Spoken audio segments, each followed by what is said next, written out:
The smell of burnt coffee permeated the air, a stark contrast to the usual warm aroma that filled the Forger household each morning. Yor's trembling hands clutched the porcelain mug, her knuckles white with tension. She stared at the dark liquid, her reflection distorted on its surface, a twisted version of herself staring back. "Just a dream," she whispered, her voice barely audible. It was just a dream. But the images wouldn't fade. They clung to her consciousness like a parasite, feeding on her fears and growing stronger with each passing moment. Yor could still feel the weight of the pillow in her hands, could still hear Anya's muffled screams as she pressed down harder and harder. The memory of Lloyd's body convulsing on the kitchen floor, foam bubbling from his lips as the poison took hold, was etched into her mind with horrifying clarity. And Yuri, oh Yuri, the way his eyes had widened in shock and betrayal as she drew the blade across his throat, the warm spray of blood coating her face and hands.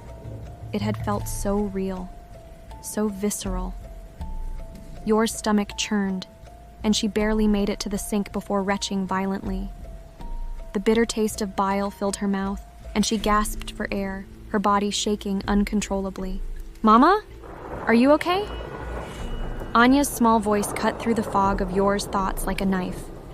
She spun around, her heart racing as she saw her daughter standing in the doorway, pink hair tousled from sleep and eyes wide with concern. For a moment, all Yor could see was Anya's lifeless body, her small face frozen in an expression of terror and betrayal. She blinked hard, forcing the image away. "I'm fine, sweetie," Yor managed, plastering on a smile that felt more like a grimace. "Just a little stomach bug. Why don't you go wake up your papa while I make breakfast?" Anya nodded hesitantly, her eyes lingering on Yor for a moment longer before she padded out of the kitchen. As soon as she was gone, Yor sagged against the counter, her legs threatening to give out beneath her. It had been 3 weeks since the nightmares started, each one more vivid and horrifying than the last. At first, Yor had dismissed them as stress-induced night terrors, a result of the constant tension of maintaining her double life. But as the dreams persisted, growing more detailed and realistic with each passing night, she began to question her own sanity. The worst part wasn't the violence itself. As an assassin, Yor was no stranger to bloodshed. No, what truly terrified her was the sense of satisfaction, of rightness, that permeated each dream. In those dark moments, as she watched the life drain from her loved one's eyes, she felt complete. Yor shuddered, pushing the thought away. She couldn't let herself dwell on it. She had a family to take care of, a cover to maintain. But even as she began preparing breakfast, her hands moving on autopilot, she couldn't shake the feeling that something fundamental had shifted within her.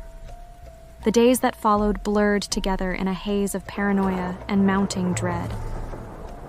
Yor found herself going through the motions of her daily life as if in a trance, her mind constantly replaying the nightmarish scenarios that haunted her sleep.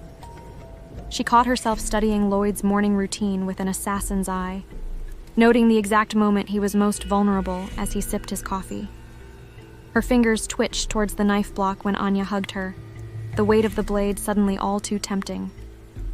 And Yuri, she couldn't bring herself to see her brother, making excuses to avoid his visits. The memory of his blood on her hands was too fresh, too real. As the line between dream and reality continued to blur, Yor found herself taking action.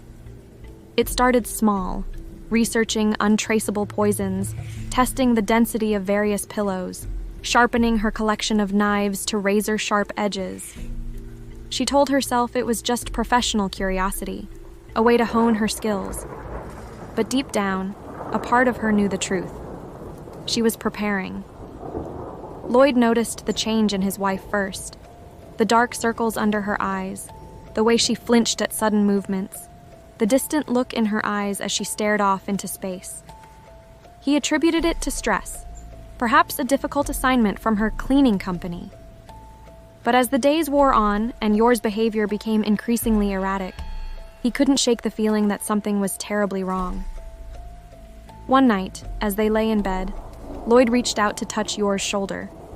She recoiled violently, her hand flying to the concealed knife she kept under her pillow.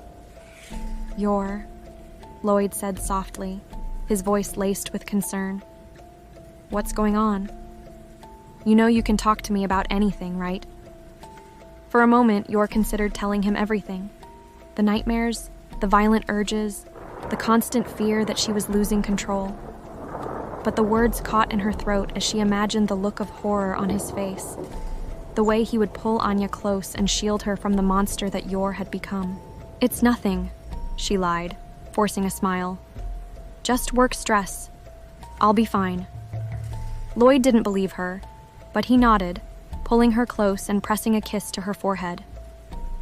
As Yor lay there, enveloped in her husband's warmth, she felt a surge of love so intense it was almost painful. And right on its heels came a wave of self-loathing so powerful it threatened to consume her. How could she even think about hurting them? They were her family, the only real happiness she had ever known.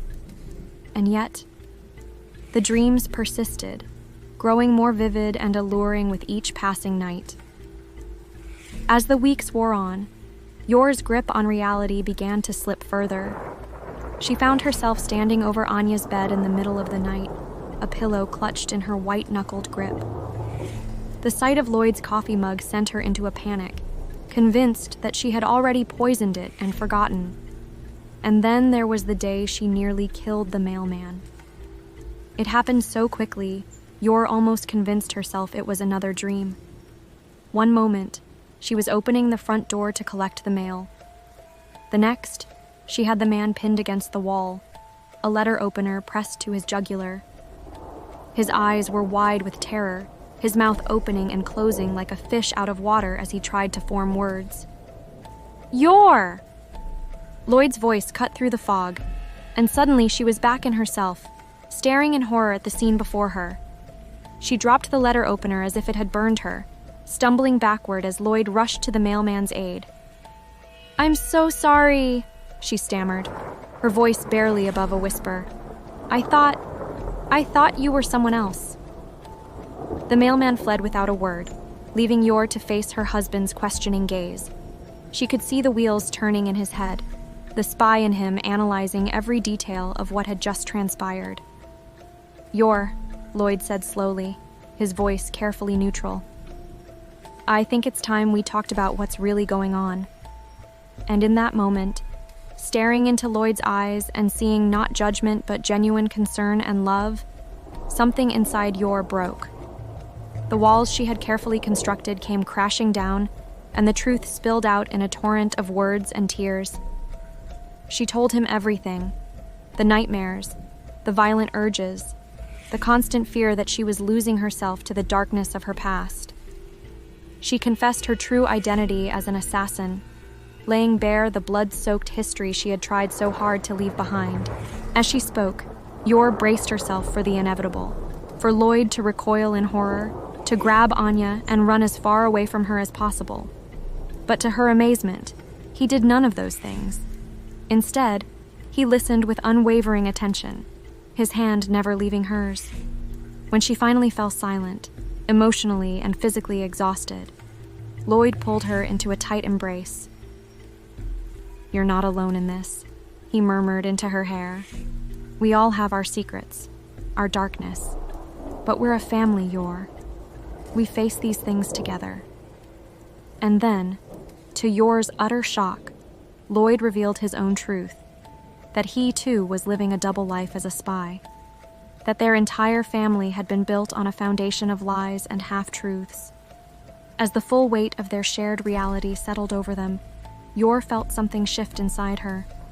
The oppressive darkness that had been consuming her began to recede, replaced by a fierce determination to protect the family she had found against all odds. The nightmares didn't disappear overnight. There were still moments when Yor found herself fighting against the violent impulses that had been ingrained in her for so long. But now, she had a support system, a husband who understood the weight of a double life, a daughter whose love was unconditional, and a brother who, when finally told the truth, stood by her side without hesitation.